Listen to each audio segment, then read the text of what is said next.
सुवा फिजी येथे सुरू असलेल्या कॉमनवेल्थ वेटलिफ्टिंग चॅम्पियनशिप स्पर्धेत नाशिकच्या मनमाड येथील जय भवानी व्यायामशाळेचा आंतरराष्ट्रीय खेळाडू साईराज राजेश परदेशी यांनी भारतीय संघाचे प्रतिनिधित्व करत 81 किलो वजनी गटात यूथमध्ये 134 kilo snatch, 165 kilo clean jerk असे 299 किलो वजन उचलून चुरशीच्या लढतीत यूथमध्ये सुवर्णपदक तर सिनियर्स गटात रौप्य पदक पटकावले. सर्वसामान्य कुटुंबातल्या साईराजचे हे आंतरराष्ट्रीय स्पर्धेतील पहिलंच सुवर्ण पदक असून अतिशय जिद्द आणि मेहनतीने त्याने यश संपादन केल्याने सर्वत्र अभिनंदनाचा वर्षाव केला जातोय.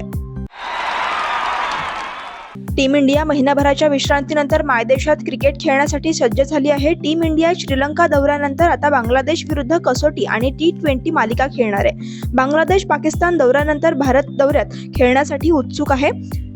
बांगलादेशच्या या दौऱ्याची सुरुवात आजपासून 2 सामन्यांच्या कसोटी मालिकेने होतीये. रोहित शर्मा टीम इंडियाचं नेतृत्व करणार आहे तर नजमुल हुसेन शांतो बांगलादेशची धुरा सांभाळणार आहे. मात्र बांगलादेशने टॉस जिंकला असून कॅप्टन शांतोने फिल्डिंगचा निर्णय घेत टीम इंडियाला बॅटिंगसाठी भाग पाडले. श्रीलंका आणि न्यूझीलंड यांच्यात 2 सामन्यातील पहिला कसोटी सामना होत आहे. या सामन्यात नाणेफेकीचा कौल श्रीलंकेने जिंकला आणि फलंदाजीचा निर्णय घेतला, पण श्रीलंकेची सुरुवात काही चांगली झाली नाही. संघ अडचणीत असताना कामिंदो मेंडिस आणि कुसल मेंडिसने मोर्चा सांभाळला. 6वा विकेट दोघांनी मिळून 103 धावांची भागीदारी केली. कामिंदो मेंडिसने 173 चेंडूत 11 चौकारांच्या मदतीने 114 धावा केल्या तर कुसल मेंडिसने 68 चेंडूत 7 चौकारांच्या मदतीने 50 धावांची खेळी केली. भारत बांगलादेश कसोटी मालिकेकडे साऱ्या क्रिकेट विश्वाचं लक्ष लागून आहे, कारण ही मालिका भारताचं वर्ल्ड टेस्ट चॅम्पियनशिप अंतिम फेरीचं गणित सोडवणार आहे. त्यात बांगलादेशही अंतिम फेरीच्या शर्यतीत आहे. पण असं असताना यशस्वी जयस्वाल हा एका विक्रमाच्या वेशीवर उभा आहे. यशस्वी जयस्वालने वर्ल्ड टेस्ट कसोटीच्या सध्याच्या हंगामात 1028 धावा केल्या आहेत.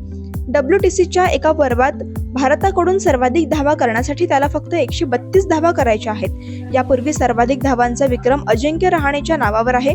त्याने 2019-21 या वर्षात सर्वाधिक 1159 धावा केल्या आहेत. IPL 2025 आधी मोठी बातमी समोर आली आहे. दिल्ली कॅपिटल्सने कोच पदावरून हटवल्यानंतर ऑस्ट्रेलियाचा दिग्गज खेळाडू रिकी पॉन्टिंग याला पंजाब किंग्स संघाने हेड कोच पदी निवड करण्याचा निर्णय घेतलाय. रिकी पॉन्टिंग 2014 ते 2016 या काळात मुंबई इंडियन्सचे प्रशिक्षक होते आणि त्यावेळेस मुंबईने 2015 मध्ये IPLचे विजेतेपद पटकावले, पण 2018 पासून दिल्ली कॅपिटल्स सोबत जोडले गेले होते आणि गेल्या 7 वर्षांमध्ये दिल्लीला ट्रॉफी जिंकता आली नाही. मात्र रिकी पॉन्टिंगने पंजाब किंग्स फ्रँचायझी सोबत 4 वर्षांचा करार केला आहे, जो 2028 मध्ये संपेल. CPL 2024 दरम्यान शक्यरे पॅरिसने 124 मीटर लांब षटकार मारून सर्वांना आश्चर्यचकित केले, ज्याचा व्हिडिओ सोशल मीडियावर व्हायरल होतोय. त्याने IPL मध्ये सर्वात लांब षटकार मारणाऱ्या LB मार्केलच्या विक्रमाची बरोबरी केली. डावाच्या 3ऱ्या षटकात गुडाकेश मोतीच्या चेंडूवर शक्यरे पॅरिसने हा षटकार ठोकलाय. मोतीने पॅरिसच्या स्लॉटमध्ये चेंडू दिला आणि या कॅरेबियन फलंदाजाने आपल्या शक्तीचा पुरेपूर वापर करून चेंडू मिड विकेट आणि लॉंग ऑन मध्ये सीमेरेषेबाहेर पाठवला. अफगाणिस्तानने वन डे वर्ल्ड कप बलाढ्य दक्षिण आफ्रिकेला 6 विकेट्सनी नमवत खळबळजनक विजयाची नोंद केली. शारजा येथे झालेल्या पहिल्या वन डेत अफगाणिस्तानने हा पराक्रम केला. अफगाणिस्तानचा दक्षिण आफ्रिकेविरुद्धचा पहिलाच विजय आहे.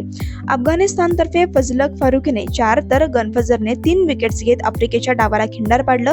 अनुभवी रशीद खानने 2 विकेट्स घेतल्या. छोट्या लक्ष्याचा पाठलाग करताना अफगाणिस्तानची सुरुवातही डळमळीत झाली, पण गुलबदीन नईबने नाबाद 34 तर ओमर झाईने नाबाद 25 धावांची खेळी करत अफगाणिस्तानला थरारक विजय मिळवून दिला. श्रीलंकेच्या संघाला नवा सुपरस्टार मिळाला आहे. या सुपरस्टारचे नाव कामिंदो मेंडिस असून तो केवळ 25 वर्षांचा आहे. कामिंदो मेंडिसने त्याच्या 7व्या कसोटी सामन्यात 4थे शतक झळकावले आहे. कामिंदोने न्यूझीलंड विरुद्ध गॉल कसोटीत शतक झळकावले. या डावखुऱ्या फलंदाजाने प्रथमच अव्वल 5 मध्ये फलंदाजी केली. त्याने संकटात सापडलेल्या आपल्या संघाचा डाव सांभाळत सर्वात जलद 4 शतकं झळकावणारा श्रीलंकेचा पहिला खेळाडू होण्याचा मान पटकावला. कामिंदो मेंडिसने 7 कसोटी सामन्याच्या 11 डावात 4थे शतक झळकावले. त्याने 89च्या सरासरीने 800 पेक्षा जास्त धावा केल्या आहेत.